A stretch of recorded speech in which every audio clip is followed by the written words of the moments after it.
Amen, gloire à Dieu. Qui était là il y a 15 jours? Ou qui n'était pas là plutôt?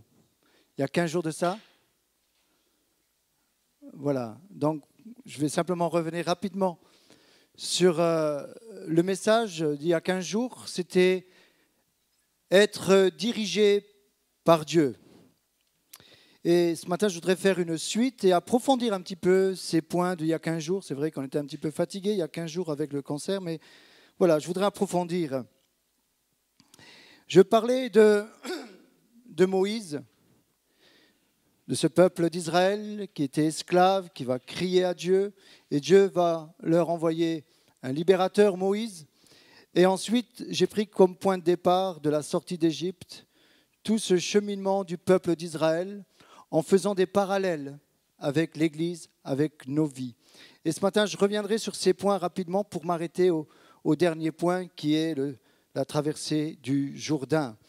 Alors, je le disais que le premier point, c'était lorsque Dieu va envoyer l'ange exterminateur pour éliminer les premiers Égyptiens à cause de Pharaon qui tenait tête. Et Dieu va dire, au travers de Moïse, « Mettez sur le linteau de vos portes le sang de cet agneau, et lorsque l'ange exterminateur passera devant, il verra le sang, il passera outre. » Et cela s'appelle la Pâque. Et ce sera un souvenir pour vos enfants. Et un point que je voudrais souligner, lorsqu'il est parlé de cette Pâque-là, ce n'est pas la même Pâque que nous chrétiens, où nous parlons de la mort et de la résurrection. Donc la Pâque, pour nous, c'est la résurrection. On met l'accent sur la résurrection. Mais à l'époque, on ne mettait pas encore l'accent sur la résurrection. Vous allez comprendre où je veux en venir. Mais c'est important de comprendre. Lorsque le sang était sur le linteau des portes, ça rappelait simplement qu'il y avait le pardon. Point à la ligne. C'est ensuite, dans la deuxième étape, lorsqu'ils vont traverser la mer Rouge, d'accord, qu'à ce moment-là, c'est le rappel de la mort et de la résurrection. C'est seulement au travers de la traversée de la mer Rouge qu'il est question de résurrection. C'est là une figure du baptême. On peut le lire dans 1 Corinthiens 10, verset 1. « Frères, je ne veux pas que vous ignoriez que nos pères ont tous été sous la nuée, qu'ils ont tous passé au travers de la mer, qu'ils ont tous été baptisés en Moïse dans la nuée et dans la mer. » Quand il est parlé de la nuée, c'est la manifestation de la présence de Dieu par son esprit. Et lorsqu'il est parlé de la mer, il est parlé de la mort.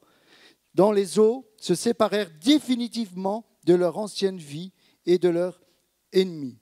Donc déjà là, nous voyons que ce passage de la mer Rouge nous amène à comprendre, pour nous aujourd'hui, c'était une préfiguration. Aujourd'hui, par le baptême, c'est comme si nous passions par la mer Rouge, c'est-à-dire la mort et la résurrection. Amen. Donc voilà le premier parallèle. La Pâque, le pardon. Deuxième, on passe par la mer Rouge. La mer Rouge, ce passage-là, pour nous aujourd'hui, c'est la mort et la résurrection. Et on commence à se revêtir de l'homme nouveau. Mais je vais revenir dessus.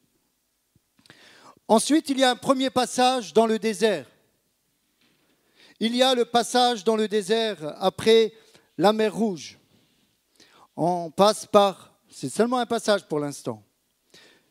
Par rapport à nos vies chrétiennes, lorsque nous nous convertissons, nous voyons au départ la bénédiction, la présence de Dieu, l'exaucement à nos prières, mais notre caractère n'est pas encore transformé.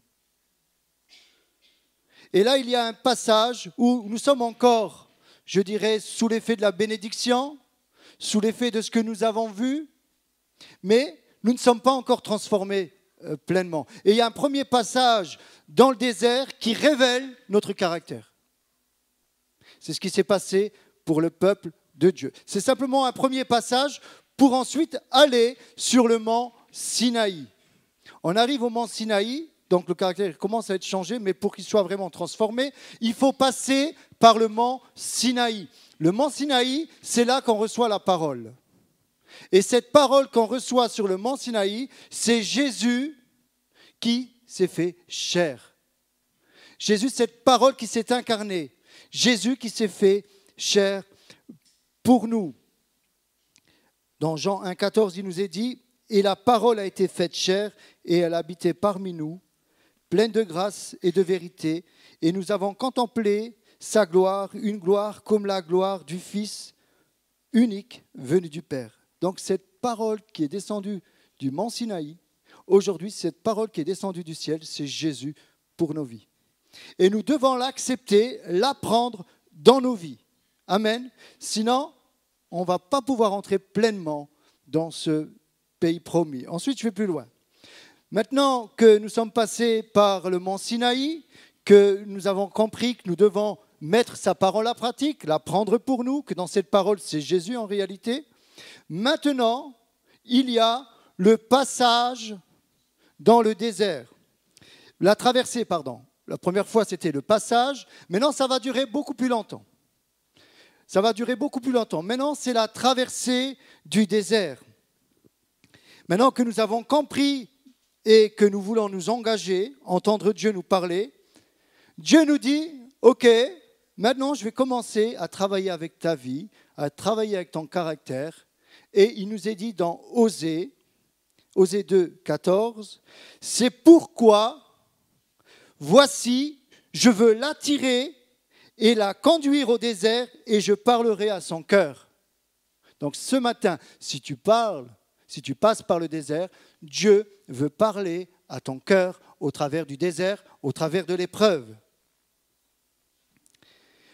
Formation, le désert par l'épreuve, la solitude, la souffrance, mais aussi dans le désert, c'est là qu'on commence à voir des sources d'eau.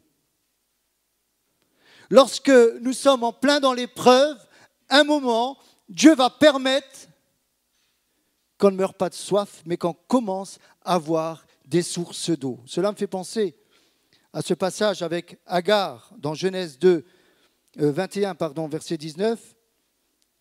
Et Dieu lui ouvrit les yeux et elle vit un puits d'eau. Elle alla remplir d'eau l'outre et donna à boire à l'enfant. Elle est en train de mourir, elle et son fils, de soif, dans le désert, Agar. Et à ce moment-là, Dieu va lui ouvrir les yeux et elle va avoir une source. Quelle que soit l'épreuve, la difficulté par laquelle tu passes, il arrivera un moment où tu seras pas loin, je dirais de la mort presque spirituelle, mais à ce moment-là, si tu restes fidèle, Dieu va ouvrir tes yeux et tu vas voir une source jaillir et là tu pourras te désaltérer et continuer la route, reprendre des forces. Ensuite, il y a le passage du Jourdain, et c'est sur ce point-là que je voudrais m'arrêter ce matin. Et en réalité, il y a eu deux passages du Jourdain. Le premier passage du Jourdain, c'est que Moïse va envoyer 12 espions pour voir le pays de Canaan. 12 espions. Dans ces 12 espions, il y avait qui ? Josué et Caleb. Et les 10 autres, c'est qui ? On ne sait pas. On retient ceux qui ont été fidèles. Amen. Josué et Caleb, c'était une personne par tribu. Et voilà qu'ils vont explorer le pays. Il y aurait tout un enseignement à faire là-dessus. Mais voilà que 2 sur 10 vont donner un rapport favorable. Ils vont bien commencer, ces 10, ces 12. Non, d'abord, je dis les 10 exprès, chérie. Parce que les 2, ils étaient déjà bons. Non, mais c'est ma femme. C'est la même chose à la maison quand je fais des choses pas bien. Mais elle me reprend avec tellement d'amour. Merci, mon cœur. Ouais, c'est entre nous, ça. Voilà, je recontinue. C'est seulement ces 10 là au départ, ils vont dire, oui, en effet, c'est vrai, c'est un beau pays. Oui, c'est vrai. Vous voyez, ça commence toujours bien. On met d'abord la pommade. Oui, au début, c'est vrai que c'est un beau pays, il y a des beaux fruits, c'est super. En fait, Dieu nous a livré ce pays. Ça, c'est les 10. Mais, dès qu'on commence à dire mais, c'est qu'il commence à avoir un problème.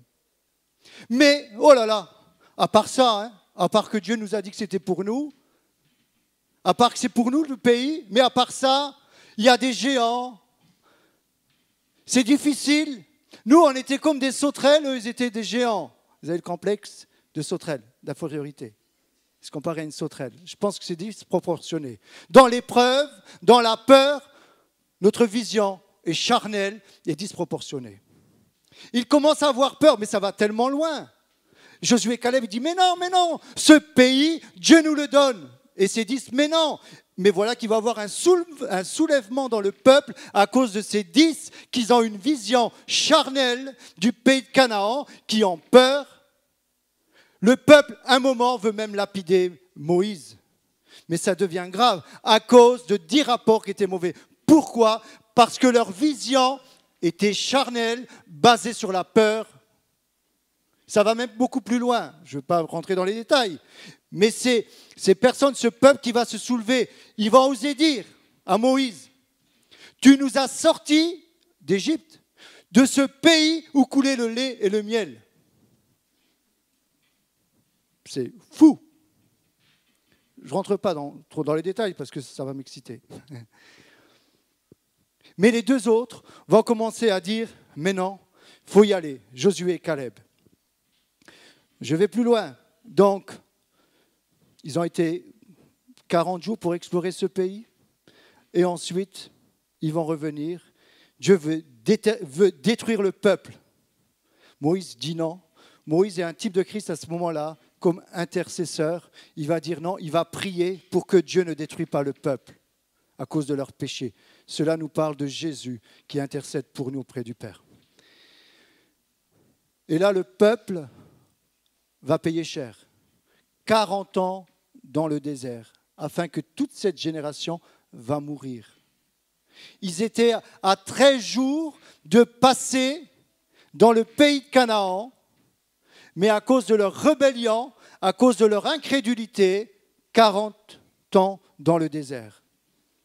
Ce matin, j'aimerais dire, en allant plus loin, je vais vraiment m'arrêter sur ce passage-là. Je crois qu'il y a quelque chose de particulier pour chacun d'entre nous. Lorsque nous venons à Dieu, lorsque nous commençons à suivre ses voies, lorsque la parole de Dieu, lorsque Jésus, lorsque le Saint-Esprit nous amène à une vraie conversion, à une vraie repentance, si nous ne passons pas par la case départ, par une vraie repentance, par une vraie conversion, on va traîner 40 ans dans le désert. Si ton caractère n'est pas changé, tu vas faire du dégât autour de toi, comme ces 10 espions. Et tu vas marcher charnellement et empêcher la gloire de Dieu de se manifester à cause de ton mauvais témoignage. C'est important de comprendre que ce passage doit commencer par une vraie conversion, un vrai demi-tour, par une vraie repentance, métanoïa, changement de mentalité. Et là, je commence à adhérer à la parole de Dieu, à vouloir faire la volonté de Dieu. Non pas ma volonté, mais la volonté de Dieu. La volonté de Dieu, c'est que tu marches dans la sainteté, c'est que tu t'éloignes du péché. Le peuple n'avait pas compris. Oh, où sont mes concombres? Où sont mes os? Où sont mes melons d'Égypte? Ils se faisaient fouetter, mais ce n'est pas grave, tant qu'ils mangeaient des oignons. En plus, ça sent la bouche quand on mange. Hein. Mais imaginez le peuple. Dieu lui dit à Moïse, je vais vous donner le pays où coule le lait et le miel. Ce pays promis, que j'ai promis à Abraham, que j'ai promis à Moïse, pour vous, le pays d'abondance. Là, avec le miel, on parle de la douceur. Le lait nous parle de la récolte, nous parle de l'élevage, nous parle de l'agriculture. Dieu est en train de dire, je vais vous donner un bon pays où vous allez bien cultiver, où vous allez profiter du miel, vous allez profiter de l'abondance. Un pays qui pour nous aujourd'hui nous parle des promesses célestes, des promesses divines pour chacune de nos vies. Ce pays de Canaan, c'est pour nous aujourd'hui, enfants de Dieu, ce pays que nous devons nous accaparer avec les promesses qui sont pour nous. Et c'est là que je voudrais creuser ce matin. Amen. C'est important ce matin d'avoir un regard spirituel sur cette conquête de nos vies. Sur notre marche spirituelle, si tu n'as pas un regard spirituel, tu vas tourner dans le désert. Ne sois pas comme ces 10 espions. Sois comme Josué et Caleb. Maintenant, Josué, qui était cet espion, devient à la tête du peuple de Dieu. Dieu va dire à Josué, maintenant, mon serviteur est mort. Toi, Josué, lève-toi, fortifie-toi et prends courage. Fortifie-toi et prends courage. Ok, Josué dit, ok. Et là, maintenant, je vais un peu plus vite. Maintenant, c'est Josué qui va envoyer 2 espions. Il ne va pas en envoyer 10, 12. 2 espions. Il va envoyer 2 espions pour explorer le pays. Maintenant, ils sont à la limite du pays de Canaan. Ils sont arrivés à la frontière à Sittim. Il y a Sittim, ensuite il y a le Jourdain, et ensuite il y a Gilgal, et après Haï et Jéricho. D'accord? Sittim, ça vous dit quoi? Est-ce que ça vous dit quelque chose? Sittim. Allez, aidez-moi s'il vous plaît.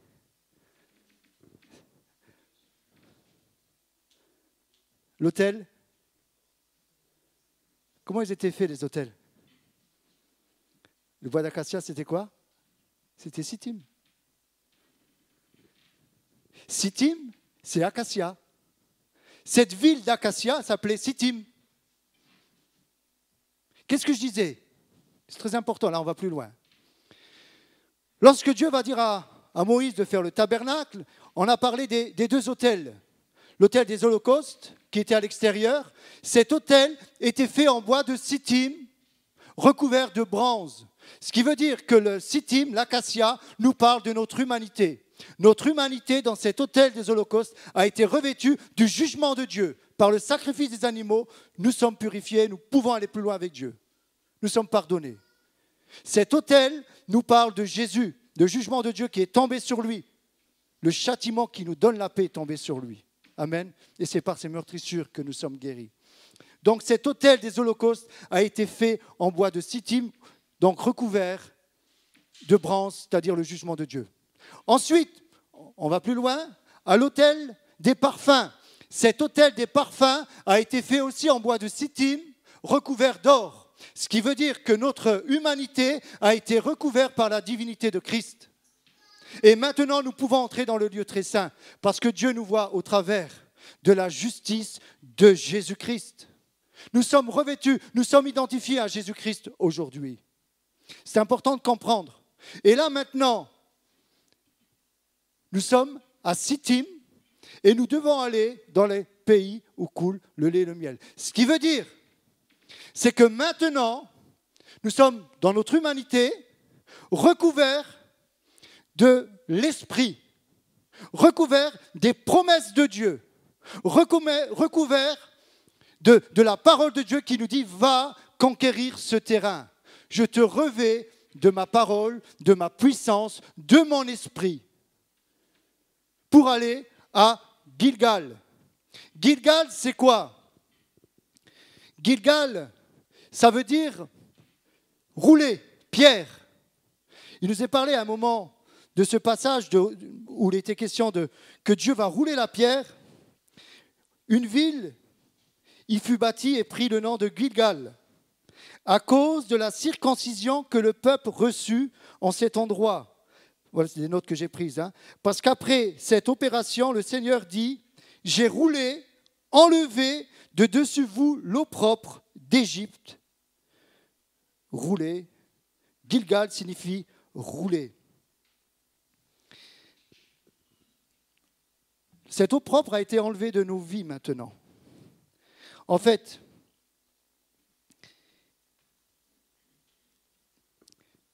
nous étions sous cette malédiction, nous étions esclaves, nous n'étions pas pleinement dans ce pays promis. Et Dieu dit, voilà, maintenant je vais vous expliquer quelque chose. Il y a cette limite entre Sittim et Gilgal. Il y a le Jourdain. Maintenant, ce passage du Jourdain est très important. Parce que dans ce passage du Jourdain, c'est comme le passage de la mer Rouge, mais avec une dimension plus grande. Le passage de la mer Rouge, c'est la mort et la résurrection. Maintenant, dans ce passage du Jourdain, Dieu va également arrêter les eaux du Jourdain. Tu peux mettre une photo. Pour Moïse, Dieu va écarter la mer Rouge. Ils vont passer. Maintenant, Moïse, Dieu va arrêter, en fait, si vous voulez, pour Moïse, ça va être ouvert des deux côtés. Et pour Josué, l'eau va s'arrêter en amont. En amont, l'eau va faire un barrage. Il ne va pas s'ouvrir comme ça, il va s'arrêter comme ça. Et il nous est dit jusqu'à la ville d'Adam. Il y aurait aussi beaucoup à dire là-dessus. L'eau va s'arrêter et Dieu va dire, voilà, on va faire passer l'arche de l'Alliance à 1 kilomètre devant le peuple.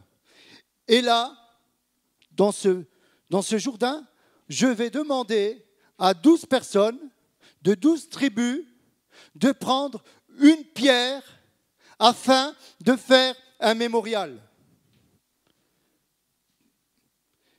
On va prendre 12 pierres. Pourquoi? Dieu va dire, tu diras aux enfants d'Israël pourquoi ces 12 pierres, pourquoi ce mémorial, pourquoi ces pierres. Ces pierres, nous dit la parole de Dieu, c'est nous qui sommes aujourd'hui des pierres vivantes. Nous avons été sortis de la mort du Jourdain. Et nous avons été placés aujourd'hui comme témoins. Ce mémorial, c'est nous. Nous sommes des témoins dans ce monde. Nous sommes maintenant à Gilgal et nous sommes là comme témoignage de cette pierre que Dieu a élevée. Nous sommes des témoins et nous pouvons dire que nous venions d'Égypte, mais aujourd'hui, nous sommes dans la terre promise. Nous sommes des témoins, mais Josué également va prendre 12 pierres. Je méditais dessus. Josué, il va prendre 12 pierres du Jourdain. Donc là, c'est l'inverse. Ils vont prendre des pierres du Jourdain et ils vont les sortir. Et Josué, lui, va prendre des pierres et va les mettre dans le Jourdain. Et il va en faire aussi un morceau de pierre dans le Jourdain. Il y a une dimension spirituelle qu'on a besoin de saisir. C'est que ces pierres, nous sommes. Et nous devons nous souvenir d'où nous venons. Nous sommes morts avec Christ dans cette pierre, dans ce Jourdain. C'est l'identification à Jésus, la pierre angulaire. Amen. Nous sommes aussi dans le Jourdain. Nous devons nous souvenir que nous sommes morts avec Christ. Et aujourd'hui, ce n'est plus moi qui vis, mais c'est Christ qui vit en moi. Amen. Les choses anciennes sont passées, l'Égypte est derrière. Maintenant, voici, toutes choses sont devant. Je fais toutes choses nouvelles. Et ces choses nouvelles sont dans le pays de Canaan pour vous. Emparez-vous des promesses. Le passage de la mer Rouge avec Moïse, l'ennemi était derrière. Il voulait les reprendre. Maintenant, le passage du Jourdain, l'ennemi est devant. Mais il faut l'arrêter, l'ennemi. Il faut le combattre. Ce qui veut dire que maintenant, nous devons nous battre spirituellement afin de prendre et s'emparer des promesses de Dieu. Nous sommes aujourd'hui dans ce pays où coule le lait et le miel, mais ça ne tombe pas du ciel. C'est fini maintenant. La nuée, cette colonne de feu et de nuée qui conduisait le peuple va s'arrêter au milieu du Jourdain. Maintenant, c'est fini. Maintenant, c'est l'arche de l'Alliance qui continue. Ce qui veut dire que maintenant, l'Esprit de Dieu est en nous. Il n'est plus sur nous seulement. Et nous devons briller comme ça a été dit ce matin. Maintenant, la colonne de feu et de nuée s'arrête. Maintenant, c'est nous qui devenons cette colonne de feu et de nuée, ces témoins de la présence de Dieu. Le Père habite en nous. Le Fils habite en nous. Je vais lire dans Josué 4, 1. Tu peux l'afficher jusqu'au verset 9. Revenir sur ces pierres. Lorsque toute la nation eut achevé de passer le Jourdain, l'Éternel dit à Josué, « Prenez 12 hommes parmi le peuple, un homme de chaque tribu. Donnez-leur cet ordre. Enlevez d'ici, du milieu du Jourdain, de la place où les sacrificateurs se sont arrêtés de pied ferme, 12 pierres que vous emporterez avec vous et que vous déposerez dans le lieu où vous passerez cette nuit. » Josué appela les 12 hommes qu'il choisit parmi les enfants d'Israël, un homme de chaque tribu. Il leur dit, « Passez devant l'arche de l'Éternel, votre Dieu, au milieu du Jourdain, et que chacun de vous charge une pierre sur son épaule selon le nombre des tribus des enfants d'Israël, afin que cela soit un signe au milieu de vous. Lorsque vos enfants demanderont un jour que signifient pour vous ces pierres, vous leur direz, les eaux du Jourdain ont été coupées devant l'arche de l'alliance de l'Éternel. Lorsqu'elle passa le Jourdain, les eaux du Jourdain ont été coupées et ces pierres seront à jamais un souvenir pour les enfants d'Israël. Les enfants d'Israël firent ce que Josué leur avait ordonné. Ils enlevèrent 12 pierres du milieu du Jourdain, comme l'Éternel l'avait dit à Josué, selon le nombre des tribus des enfants d'Israël. Ils les emportèrent avec eux et les déposèrent dans le lieu où ils devaient passer la nuit. Josué dressa aussi 12 pierres au milieu du Jourdain, à la place où s'étaient arrêtés les pieds des sacrificateurs qui portaient l'arche de l'Alliance, et elles y sont restées jusqu'à ce jour. Amen. Aujourd'hui, nous sommes ces témoins. Nous faisons partie de ces 2 espions. Vous savez, ces 2 espions ont eu une vision spirituelle de la chose. Ils avaient compris la leçon des 40 ans. Ils disaient, on ne va pas repasser 40 ans dans le désert. C'est dommage. Ils ont compris. Ils avaient une vision spirituelle. Pourquoi ils avaient cette vision spirituelle ? Parce que, je vais retrouver ça, c'est dans Josué 2, verset 23. Les 2 hommes qui vont explorer, les 2 hommes s'en retournèrent, descendirent de la montagne et passèrent par le Jourdain. Ils vinrent auprès de Josué, fils de Nun, et lui racontèrent tout ce qui était arrivé. Passer le Jourdain pour la terre promise. On pourrait traduire. Les 2 hommes s'en retournèrent, ils descendirent de la montagne. Lorsque tu descends de la montagne de Dieu, de la présence de Dieu, écoute bien, lorsque tu comprends cela, que tu dois aller chercher la présence de Dieu, tu descends de la montagne. Ensuite, une fois que tu as descendu la montagne, tu vas passer le Jourdain, c'est-à-dire tu vas passer par la mort, la résurrection, tu vas t'emparer des promesses, ok ? Et une fois que tu auras fait ces choses, tu vas plus loin, tu vas aller voir Josué, c'est-à-dire Josué est un type de Christ, tu vas aller voir Jésus. Donc, tu descends de la montagne, tu passes par le Jourdain et tu vas voir Jésus. Amen. Et là, ta vision sera spirituelle. Tu retiens ça ce matin ? Ces 2 hommes ont compris maintenant d'être des vrais témoins. Et il dit, voilà, maintenant on va y aller, il n'y a pas de problème. Lorsque tu as une vision spirituelle, tes problèmes, tu les vois comme une opportunité de voir la gloire de Dieu se manifester. Lorsque tu as une vision charnelle, tu commences à accuser tout le monde. Et c'est toujours les autres qui ont un problème, c'est jamais toi. Lorsque tu as une vision charnelle, tu as peur. Tu n'oses même pas entrer dans ce que Dieu a pour ta vie. Oh non, ça va être trop dur.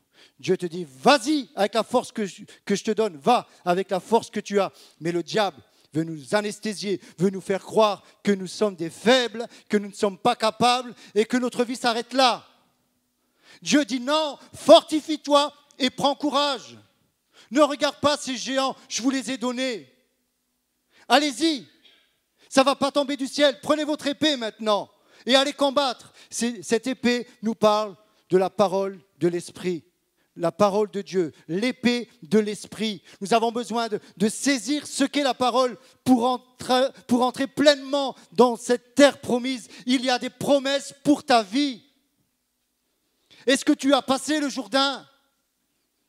Ou est-ce que tu l'as passé vite fait ? Arrête-toi dans le Jourdain, cool, prends une pierre, va poser une pierre, comme ça tu te souviendras qu'il y a ta pierre dans le Jourdain, que tu t'es identifié avec Christ.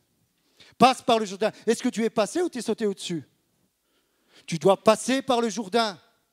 Tu dois laisser ta vieille nature mourir dans le Jourdain.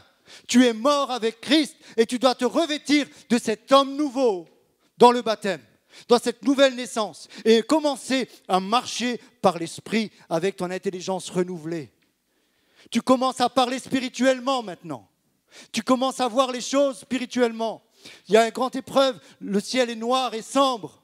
Mais dans ce ciel sombre, tu vois un petit nuage. Du moins, c'est l'inverse. Le ciel est bleu, il n'y a pas de pluie, c'est la sécheresse, et au loin, il y a un tout petit nuage. Ce nuage-là, tu commences à le voir comme une opportunité. C'est la sécheresse. Mais de ce petit nuage va sortir la pluie qui va te désaltérer. Arrête de regarder que le verre est à moitié vide. Commence à regarder avec tes yeux. C'est comme avec les jumelles. Vous avez déjà pris des jumelles? Quand vous regardez les jumelles, si vous les tournez, est-ce que vous avez déjà fait cette expérience? Quand vous prenez une paire de jumelles et vous la retournez, vous voyez très loin. La vision est retournée. Là, vous voyez très très loin. Et bien souvent, nous marchons avec nos jumelles à l'envers. On dit, mais Dieu, t'es où? Je ne te vois pas. Mais Dieu te dit, mais tourne tes jumelles. Mais tournez, purée. Non, il ne dit pas ça, ça c'est moi. Excusez-moi. Important de se revêtir de la vision spirituelle. Ce matin, il y a une pensée pour nous, pour moi aussi. Change de lunettes. Je ne ferai pas pub pour Optical, tout ça, mais change de lunettes. Prends des lunettes où tu peux voir de près. Tu as des lunettes progressives. Je ne suis pas spécialiste dans les lunettes, mais prends des bonnes lunettes. Prends la vision de Dieu et commence à voir comme Dieu voit.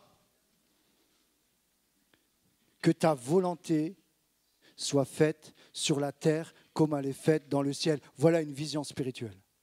Ça veut dire quoi? Ça veut dire que dans le ciel, c'est parfait. Il y a la bénédiction, il n'y a pas la maladie, il y a tout ce que tu veux dans le ciel. Et cette réalité qui est dans le ciel, tu dois la ramener sur la terre comme elle est dans le ciel. Et lorsque tu as la vision spirituelle, tu commences à t'accaparer des réalités célestes et les mettre dans ta vie. Tu commences à être comme Abraham, espérant contre toute espérance. Et lorsque tu es devant un mur, ça va arriver peut-être dans le prochain message avec Jéricho, quand tu vas être devant un mur, tu te dis derrière ce mur il y a quelque chose. Aujourd'hui la vision charnelle te fait t'arrêter devant le mur. Oh le mur il est haut, oh le mur il est épais. Dieu te dit mais si je fais, le mur il est par terre. On a une vision de Dieu comme si c'était des fois un homme. La main de Dieu n'est pas trop courte pour agir dans ta vie. Quel que soit le miracle que tu as besoin, il faut arrêter de diminuer Dieu. Dieu ouvre la mer Rouge, Dieu arrête le Jourdain. C'était la saison des pluies. Quand le peuple a traversé le Jourdain, c'était impossible de traverser le Jourdain, on le savait, qu'on ne pouvait pas dans cette période-là. Mais Dieu va souffler, il va arrêter l'eau. Y a-t-il quelque chose qui est impossible à notre Dieu? Vous savez ce qui est impossible? C'est des fois notre raisonnement qui a du mal à changer. Ce matin, je vous encourage à revenir. Vous savez, Dieu va les prendre d'Égypte, comme je l'ai dit. Il va les faire passer par la mer Rouge pour aller dans la terre promise. Mais comme le peuple n'a pas compris, il était en marche, Dieu dit, il n'a pas compris, je vais les faire revenir à la mer Rouge. Donc, ce qui veut dire, Dieu leur dit, vous n'avez pas compris la mort et la résurrection, faites un tour dans le désert et essayez de comprendre ce que ça veut dire. Et le peuple est reparti à la mer Rouge pour comprendre ce qu'était, alors qu'il devait passer tout de suite le Jourdain. Donc il a dû repasser par la mer Rouge et ensuite, après 40 ans, passer le Jourdain et s'emparer des promesses de Dieu. Amen. Alors ce matin, est-ce que tu vas sur la montagne pour changer de vision ?